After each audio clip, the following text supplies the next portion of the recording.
7 तारीख को निधि जी हैं जिनके द्वारा अपने पिताजी की गुमशुदगी दर्ज कराई गई थी और इस दौरान गुमशुदगी की जांच में कुछ संदिग्ध चीजें प्रकाश में आई इन्वेस्टिगेशन में, तो उसके बाद उस गुमशुदगी को अपहरण में तरमीम कर दिया गया। चूंकि जो गुमशुदा थे श्री श्यामलाल जी, वो 80 साल के करीब थे और वो मोटरसाइकिल पर गए थे। उनकी मोटरसाइकिल लावारिस हालत में मिली, जिस पर उनकी नंबर प्लेट भी वहां से हटी हुई थी। इन सबको देखते हुए स्पेशल टीम का गठन करके उनकी तलाश में लगाया गया। जो भी नंबर से विक्टिम के साथ जुड़े हुए थे या अन्य लोग उनके संपर्क में थे, उनके बारे में छानबीन की गई। तो इसमें 2 लोग संदिग्ध प्रकाश में आए, जिसमें एक अजय करके और एक धनराज करके 2 नाम इस पर आए थे, जो लगातार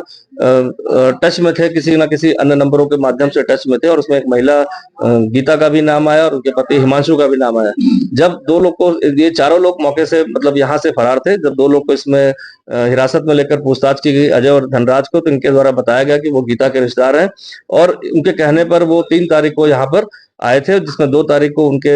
गीता और हिमांशु द्वारा उनकी हत्या कर दी गई थी और उसकी जो लाश थी वो टुकड़ों में काट कर रखी थी, जिसको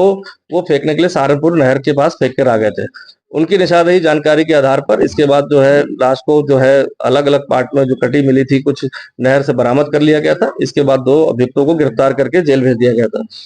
इसके बाद हमारी पुलिस टीम लगातार गीता और हिमांशु, जो उसके प्राइम मास्टरमाइंड थे, इनकी तलाश की जा रही थी। कल इनको रात्रि में अमृतसर से जो है वहां से इनको हिरासत में लिया गया और पूछताछ के बाद इनको थाने जब लाया गया यहाँ पर, समझ घटनाक्रम का पता चला कि जो गीता थी और उसका हस्बैंड जो है हिमांशु, जो एमबीबीएस का 4th ईयर का स्टूडेंट भी था, इसके बाद उनको पैसे की जरूरत थी, फीस भरने के लिए भी थी, साथ ही साथ अन्य खर्चों के लिए भी थी। और पूर्व में भी वो कहीं ना कहीं किसी न किसी बहाने, जो इसमें अभियुक्ता गीता है उसके द्वारा श्री श्यामलाल जी से विभिन्न तरह से पैसे भी लिए गए थे और एक षड्यंत्र के तहत एक किराए पे कमरा लेकर उनको कहीं अश्लील कुछ बनाने का इनका एक मोटिव था कि अश्लील कोई वीडियो या फोटो बनाने के बाद उनको ब्लैकमेल करके और पैसे लिए जाएंगे। लेकिन श्री श्यामलाल जी द्वारा इसका जब विरोध किया गया तो उन्होंने गला दबाकर उसकी हत्या कर दी और इसके बाद 1 दिन तक उस बॉडी को अपने घर पे रखा और उसको विभिन्न जो औजार होते हैं, चाकू वगैरह से विभिन्न पार्ट्स में कहा जाए, दोनों हाथ और